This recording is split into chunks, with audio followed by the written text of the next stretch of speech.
నువ్వు నిజంగా క్రీస్తు యేసునందు సద్భక్తి చేయని ఉద్దేశిస్తే మనుషులందరూ సమానులే అన్న ఏకాభిప్రాయంలోకి రావాలి. కులభేదం ఉండరాదు. మనుషులను సాటి మనిషిని ప్రేమించే విషయంలో మతభేదం ఉండరాదు. ఎదుటివాడిని సన్మానించే విషయంలో ప్రాంతీయ తత్వం కూడా ఉండరాదు. కులతత్వం, మతతత్వం, ప్రాంతీయ తత్వం ఉండరాదు. వీటిని అధిగమించాలి.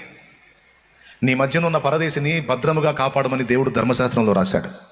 నీ దగ్గర ఉన్న పరదేశికి నువ్వు అభ్యంతరం కలగజేయొద్దు, ఇబ్బంది పెట్టొద్దు, ప్రాంతీయ భేదం చూపించి ఇది చేయొద్దు అని చెప్పాడు.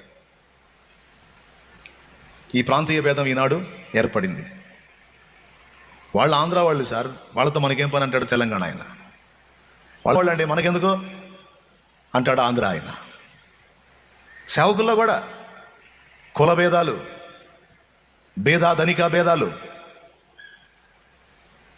ఇవి ఉండరు. వీటిని భేదములు కల్పించుట అంటారు. వీటిని ఇప్పుడు నేను చెప్పిన వాటిని భేదములు అంటారు.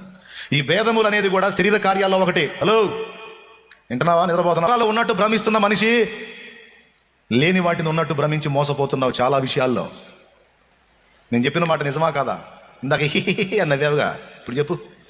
నీకు లేదు కుల పిచ్చి, అది నాలో ఉన్న నీలో ఉన్న దాన్ని కూకటి వేళ్లతో సహా పెకలించి నాశనం చేయాలి. దాన్ని జయించాలి. ఇందాక హిహి అన్నవేవుగా, అరే వాడి మీద ఏమీ లేవు ఉన్నట్టు ఫీల్ అయ్యాడని. మరి ఏమీ లేదని నువ్వు ఉన్నట్టు ఫీల్ అవుతున్నావుగా. నువ్వు కాదు రాజు ప్లేస్లో ఉందే. జోకు చెప్పాను అనుకున్నారా? జోకులు చెప్పే స్థానం ఇదే, ఉతికారేసే స్థానం. దేవునికి స్తోత్రం కలుగును గాక. క్రైస్తవ్యంలో కులం లేనే లేదు. దేవునికి స్తోత్రం కలుగును గాక. క్రైస్తవ్యంలో కులం అది నా వదిలేసేద్దాం. మనల్ని మోసం చేసేది మొట్టమొదట మనుషులు అన్నాను. మనుషుల చేతుల్లో మోసపోయే ఛాన్స్ ఉంది. అలా మోసపోకుండా నేను నీకు ఇచ్చిన వివేచన శక్తిని ఉపయోగించమని దేవుడు మాట్లాడుతున్నాడు. అది ఇక్కడ పాఠం. నాకు తెలియక మోసపోయాను ప్రభా అంటే లాగి వాడు కొడతాడు. ఇచ్చానుగా వివేచన, జ్ఞానం ఇచ్చానుగా, నా ఆత్మని ఇచ్చానుగా.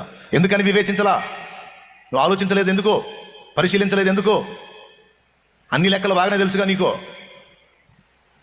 ఈ పాయింట్ ఎందుకు తెలియదో అని రేపు దేవుడు నిలదీసే అవకాశం ఉంది.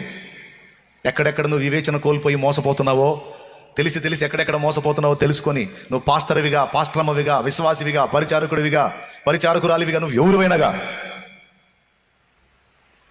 దేవుడు నీకు ఇచ్చినటువంటి వివేచనను ఉపయోగించి మెళకువగా బతకటం నేర్చుకో. తెలివిగా అడుగులు వేయటం నేర్చుకో. మూర్ఖురాల్లాగా, మూర్ఖుల్లాగా బతకొద్దు. ఎంతమందికి అర్థమైంది కాదు? ఇక చాలా విషయాల్లో మనుషుల చేతుల్లో నీవు మోసపోకుండా మెళకువగా ఉండి అడుగులు వేయి.